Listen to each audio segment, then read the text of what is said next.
So, hi everyone. I hope you guys are doing great. So, welcome back to the channel. Welcome to Grip and Glide. So, बहुत time से question था. I am sure बहुत लोगों ने सोचा भी होगा, सुना भी होगा, एंड मैं बता भी रहा हूँ बहुत वीडियोस में कि मेरे पास बाइक है, मेरे कलेक्शन में कौन सी बाइक है, मुझे शो करना है आप लोगों को. सो बहुत टाइम के बाद now it's the right time to show you what's in my collection. So पेश करते हैं Triumph Speed T4.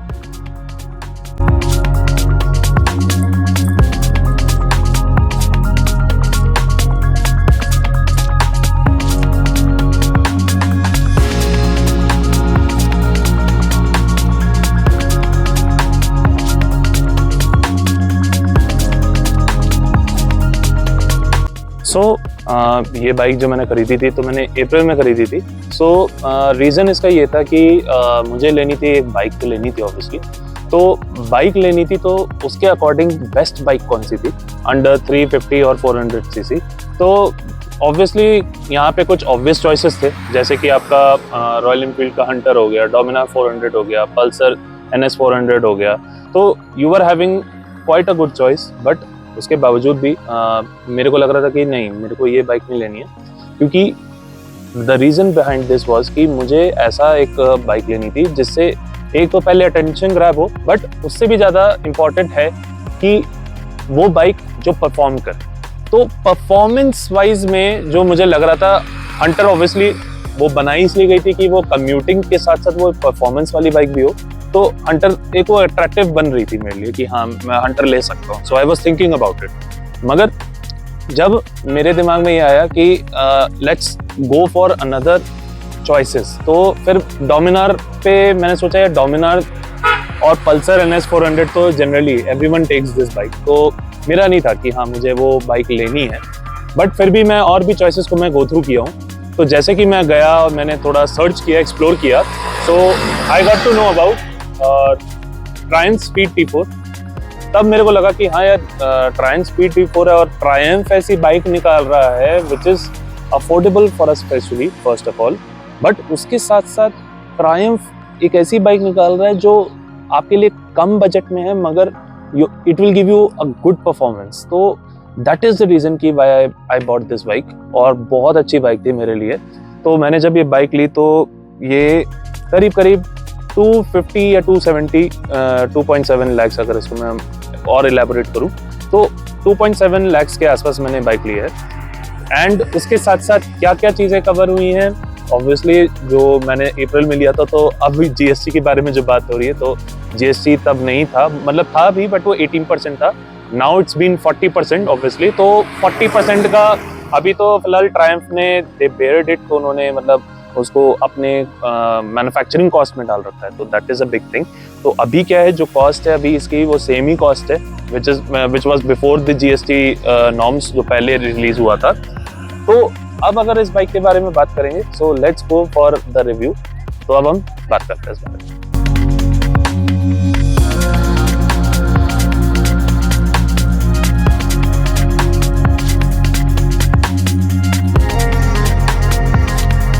Now let's talk about the reviews. तो स्पेशली मैंने स्पीड T4 ली थी. तो एक तो ऑब्वियस बेसिस था, पहले तो इसका इंजन. तो 400 सीसी का तो इंजन है कहने के लिए, but it's originally 398 CC liquid cooled engine. तो एक तो ये चीज़ बड़ी अट्रैक्टिव थी. तो ये जहाँ तक मेरे को ख्याल है, रॉयल एनफील्ड हंटर में this is not the factor which is present over here. क्योंकि अगर हम यहाँ के वेदर के हिसाब से बात करें तो it is not very much effective at all. अगर आप हंटर का देखोगे तो it is air cooled engine. तो वो इंजन हीट जब करता है तो कुछ ज़्यादा ही करता है, और इतना ज़्यादा हीट करता है कि it will affect your lower, specially your ankles a lot. तो मतलब हीट करता है ना. तो मैं ये नहीं कह रहा हूँ कि लिक्विड कूल्ड इंजन में करेगा, तो करेगा, ज़रूर करेगा, it will impact a lot, मगर उस स्टेज में नहीं जितना आपका मतलब एयर कूल्ड इंजन करता है. एयर कूल्ड इंजन में होता क्या है कि अगर आप जो भी बाइक की जो हीटिंग होती है, तो basically depends on the air and obviously depends on the weather as well. तो वेदर के अकॉर्डिंग जो आपका लिक्विड कूल्ड इंजन है, तो yes it will also impact a lot. But अभी क्या है, ठंड के टाइम पे बहुत ज़्यादा जो इंजन पे कम लोड पड़ेगा वो है लिक्विड कूल्ड इंजन पे. तो मेन क्या है कि आपका जो सपोर्टिंग सिस्टम है वो आपका अच्छा होना चाहिए, specially the brain of this bike. तो एक तो ये चीज़ है। स्पेशली जो मेरे को एक चीज़ और अच्छी लगी, और प्रोज मैं कह सकता हूँ it's a kind of a pro, वो है इसका पिकअप। इसका पिकअप बहुत अच्छा है, जिसका है 30.6 मेरे ख्याल से है, एंड 36 इसका टॉर्क है। तो टॉर्क बहुत अच्छा है। और अगर मैं एक थोड़ा सा एक किस्सा मैं शेयर करूंगा, तो generally when I was going for test ride, जब मैं ट्रायम्फ पे पहुंचा था, तो ट्रायम्फ गाजियाबाद में पहुंचा था फर्स्ट ऑफ ऑल, एंड बहुत ही अच्छे लोग हैं वहाँ पे, and they treated me like a younger brother. तो उस केस में जब मेरे को as a younger brother treat किया, तो मेरे को बहुत सारी चीज़ें बताई भी, बहुत सारी चीज़ें मेरे को सजेस्ट भी करी। तो उसके अकॉर्डिंग जब मैंने इस बाइक को मैंने राइड किया, तो उन्होंने मेरे को एक चीज़ कही थी कि if you want to check the torque of any bike, आप 20 किलोमीटर के स्पीड पे रखो and then try to pick up on 5th gear. और 5th गियर में जब मैंने इस बाइक को रेस किया, I was feeling no problem at all. और ये बहुत कम बाइक्स में ऐसा होता है, और स्पेशली ऐसी बाइक्स में जो 350-400 के सीसी में होते हैं। तो ऐसे में होता क्या कि जब आप एक 350-400 के सीसी में आप जो भी बाइक टेस्ट करते हो, तो क्या होता है कि नहीं उठती है बाइक, क्योंकि फॉर ऑब्वियस रीजन, क्योंकि आप कम्यूटिंग बाइक भी ले रहे हो और एक ऐसी बाइक भी ले रहे हो जिससे आपको एक शॉर्ट ट्रिप्स करनी होती है, या मतलब महीने में एक बार ट्रिप हो गई, या 2 या 3 महीने में एक बार हो गई। तो ये बहुत बड़ा एक फैक्टर है हम लोग के लिए, कि हम लोग के लिए जो बाइक्स होती हैं वो हमें परफॉर्मेंस वाइज में लेनी चाहिए ऑब्वियसली। बट होता क्या है कि हम लोग परफॉर्मेंस पे नहीं जाते हैं, हम लोग लुक्स पे जाते हैं, डिमांड्स पे जाते हैं, एंड सजेशंस पे जाते हैं। तो दैट इज द रीजन कि मैंने ये ली। अब इसमें जो सेकंड चीज़ है जिसके बारे में मैं बात करना चाहूँगा, इसका एग्जॉस्ट नोट। तो एग्जॉस्ट नोट इसलिए मैं कहना चाहूँगा क्योंकि जहाँ तक आप लोग जानते हैं, जहाँ तक हम लोग जानते हैं, कि एग्जॉस्ट नोट जब भी आप 350 से 400 सीसी की बाइक लेते हो, तो इट शुड बी कि वो एक थंप की आवाज़ आए, मतलब एक थंप फील हो कि हाँ ये जो बाइक है एक्चुअली इट्स अ 350 और 400 सीसी बाइक। तो मैंने इस चीज़ के लिए लिया था कि yes I wanted a thumb sound. वो तो एक बहुत ही मेरा माइनर पॉइंट था। मेजर पॉइंट ये था कि नॉइज इतना ज़्यादा लाउजी नॉइज ना हो, क्योंकि लाउजी नॉइज होता है तो होता क्या है कि not only it affects us on our ears, but it affects on different persons as well. क्योंकि आप कहीं भी ट्रैफिक में हो और आप राइड कर रहे हो और अचानक से आप रेस दे रहे हो, क्योंकि हो जाता है बाइक कभी कभार बंद हो जाती है, इट्स अ नॉर्मल प्रॉब्लम। तो बाइक जब बंद होती है, तो जब आप रेस देते हो तो दूसरे लोगों को फर्क पड़ता है। तो that is the main reason कि मैंने ये बाइक ली थी। और इसका जो एग्जॉस्ट नोट है वो मैंने बहुत अच्छा मेरे को लगा जब मैंने पहली बार सुना, and that's the reason why मैंने इस बाइक को मैंने बोला कि let's go for this. So अब बात करते हैं मेन जो है हमारे बाइक का हार्ट, वो है हमारा फ्यूल टैंक। तो जनरली इस बाइक में हमें जो फ्यूल टैंक मिलता है, we get around 13 litres of fuel tank, और जिसमें आपको 3 लीटर्स ऑफ रिजर्व टैंक, उसमें रिजर्व आपको मिलता है पेट्रोल, एंड 10 लीटर्स आपको मिलता है कि आप उसको फ्रीली राइड कर सको। तो मैंने जो फ्यूल टैंक का जो मेरा एक्सपीरियंस है, it has been absolutely phenomenal, क्योंकि 13 लीटर्स ऑफ फ्यूल टैंक जो मुझे लगता था कि बहुत ज़्यादा है, बट वो 400 सीसी की बाइक में मुझे लग रहा है कि भाई है, मतलब इट मैटर्स अ लॉट, क्योंकि आपका जैसे ही आपका इंजन का सीसी रेज होता है, तो वैसे ही आपको फ्यूल टैंक भी बड़ा ही चाहिए होता है। तो दैट इज द रीजन लिया है, एंड उसी के अकॉर्डिंग, फ्यूल टैंक के अकॉर्डिंग जो मैंने बाइक परचेज करी, उसका परफॉर्मेंस जो है वो फ्यूल टैंक के अकॉर्डिंग बहुत ज़्यादा मैटर करता है। तो फ्यूल टैंक जो मेरा 13 लीटर्स का है, एंड उसके साथ साथ मुझे एक चीज़ जो अच्छी लगती है वो है इसका जो लोगो है, ट्रायम्फ का लोगो इतना बड़ा आता है, एंड उसके साथ साथ जो 400 यहाँ पे लिखा है, तो ये मुझे बहुत ज़्यादा अमेज करता है। सो बेसिकली जो ये कलर है बाइक का, इट्स कॉल्ड फैंटम ब्लैक, जो कि बहुत अच्छा कलर है, वाइब्रेंट कलर लगा, एंड बहुत सारे इसमें कलर मिक्सचर्स हैं, बट उतना मेरे को फील नहीं हो रहा कि हाँ ब्लैक कहने के लिए ब्लैक है, बट कुछ और ही डिस्प्ले हो रहा है। तो इसमें हाँ वाइट का भी मिक्सचर है, there is a red lining, अगर आप इस पर ज़्यादा फोकस करेंगे तो यहाँ पे रेड लाइनिंग्स भी हैं फ्यूल टैंक पे, तो यहाँ रेड लाइनिंग्स भी हैं, ग्रे भी है, वाइट भी है, ब्लैक भी है, but majorly you are getting to see कि ये ब्लैक कलर का है। तो एक तो ये चीज़ है, एंड उसी के साथ साथ जब आपका फ्यूल टैंक पे जब हम बात करते हैं, तो बात करते हैं माइलेज का। तो यस, माइलेज पे भी इट अफेक्ट्स अ लॉट। अगर आप फ्यूल टैंक की बात करो तो सिटी में मेरे को अराउंड 28 या 29 का माइलेज देता ही है, एंड जब आप हाईवे पे चलाओ तो अराउंड 32-33 दे देता है, जो अभी तक मैंने ऑब्जर्व किया है अकॉर्डिंग टू मी। बाकी सबका डिफरेंट रिव्यू हो सकता है according to their riding style, क्योंकि सबके राइडिंग स्टाइल डिफरेंट होते हैं। तो कोई किसी का 35 दे रहा होगा, किसी का 40 भी दे रहा होगा। तो it always depends on your riding skills. अगर आपकी राइडिंग स्किल्स वैसी हैं तो उसके अकॉर्डिंग आपके माइलेज पे इफेक्ट जरूर पड़ता है। तो अगर मैं ऐसा हूँ कि हाँ ऑफिस के लिए देरी हो रही है या ऑफिस मुझे जल्दी से पहुंचना है, तो मेरी स्पीड उस वक्त ज़्यादा बढ़ जाती है, मेरी मतलब बाइक की स्पीड बढ़ जाती है। तो माइलेज कम होता है, मगर trust me when I am saying this, अगर मैं स्पीड बढ़ा भी रहा हूँ तो ये माइलेज सबसे ज़्यादा दे रही है according to the all the 350 CCs and 400 CC bikes, क्योंकि इससे ज़्यादा तो मैंने अभी तक सुना नहीं है। इससे कम मैंने बहुत सुन लिया है, स्पेशली क्लासिक 350 है। मैंने मतलब एक पर्सन है जिनसे मतलब मैंने बात की थी, ऐसे कनेक्ट किया था जब मैंने बाइक पार्क की थी ऑफिस में।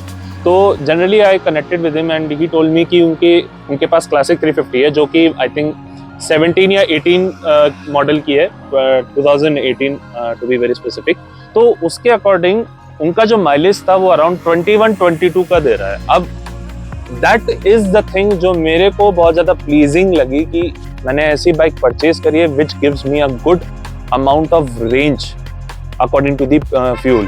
तो वो बहुत ज्यादा मैटर करता है कि जब आप एक बाइक आप खरीदते हो और जब आप बाइक को चलाते हो, not only in your city, क्योंकि सिटी में बहुत ज्यादा आपके लिए कनेक्टिंग है। अगर आप पेट्रोल पंप्स की बात करो या अगर पेट्रोल पंप नहीं भी मिलता है तो यू हैव सम कनेक्टिविटी। कोई पर्सन आके आपको बॉटल दे देता है 1 लीटर की, आज तो वो भी बैन है, बट वो आपके लिए चीजें प्रोवाइड हो जाती है according to the resources. But जब when you will talk about highways, तो हाईवे पे ऐसी बाइक्स जो आप सीधा 150 सीसी या 100 सीसी जो जनरली यहाँ पे मिलती हैं, अगर आप सीधा स्किप करो 400 सीसी 500 सीसी एंड अबव, तो उसके अकॉर्डिंग आपका जो ये फ्यूल टैंक है एंड उसके अकॉर्डिंग जो आपका माइलेज है, this impacts your riding skills a lot. क्योंकि आप उस स्टेज पे आप होते हो कि आपको पता नहीं होता कि व्हाट शुड यू डू जब आपके पास पेट्रोल नहीं रहता, तो that will affect a lot. तो अब इसके बारे में अब हम और आगे बात करते हैं। अब हम चलते सीधा फीचर्स पे।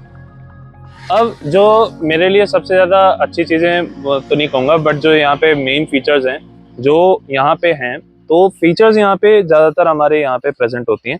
तो इसमें मेन चीज़ है जो मुझे चाहिए होती है, एक तो ऑब्वियसली इंजन ऑफ का और ऑन का भी है, हैजार्ड लाइट्स हैं, पावर बटन भी है, एंड उसके अकॉर्डिंग मैंने यहाँ पे एक एक्सेसरीज भी लगा रखी है विच इज़ फोन होल्डर। तो यहाँ पे ज़्यादातर नेविगेशन के लिए यूज़ करता हूँ। यहाँ पे मेन उसके लिए हेडलाइट्स के लिए हैं। यहाँ पे आपका टॉगल कंट्रोल है जो आपका यहाँ पे मेन सिस्टम को कंट्रोल करता है, इंडिकेटर्स एंड योर हॉर्न। तो इसमें एक चीज़ जो है जो मुझे यहाँ पे कमी लगी है, एंड ये कौन कहूँगा क्योंकि आजकल के टाइम पे इट्स वेरी नेसेसरी, और इसका भी मैं किस्सा बताऊँगा, which is called traction control. Traction control yes होना ज़रूरी था। क्यों? क्योंकि मैं आपको एक वही किस्सा बता रहा था कि जब मैं बारिश में जब मैं आ रहा था तो मैं ब्रेक्स अप्लाई कर रहा था, तो ब्रेक्स अप्लाई नहीं हो रहे थे। तो उस वक्त I was totally depending on traction control. तो मैं उस वक्त सोचा था कि काश स्पीड 400 नहीं होता, बट इसी में ट्रैक्शन कंट्रोल होता तो ज़्यादा बेटर था। बट ठीक है, it's a part of a budget cut. तो स्पीड 400 में कुछ चीज़ें अच्छी होंगी, क्योंकि लेके चले तो स्पीड 400 इसका बड़ा भाई ही है। तो अगर स्पीड 400 में ज़्यादा चीज़ें होंगी तो इसमें थोड़ी चीज़ें कट भी की जाएंगी। तो इसमें साइड व्यू मिरर्स भी अगर आप देखोगे तो साइड व्यू मिरर्स भी इसमें यहाँ पे नॉर्मल लगा रखे हैं, जो कि आप देखोगे तो यहाँ पे एक रिंग के साथ जो आपका साइड व्यू मिरर है वो आपको स्पीड 400 में मिलता है ज़्यादातर। तो ये भी आप अगर ये वाला साइड व्यू मिरर देखोगे तो आपको स्क्रैम्बलर 400 में भी दिखेगा। तो ठीक है, मतलब मैं ये नहीं कहूँगा कि this is that much bad, but it actually बहुत अच्छा लुक देता है, जो मुझे लगता है कि हाँ this is a proper city bike. तो एक तो ये चीज़ अच्छी थी। अब बात करते हैं जो मेरे को कुछ चीज़ें अच्छी नहीं लगी। भाई सबसे मेन जो मेरे को कौन लगता है वो है आपका डिस्क ब्रेक।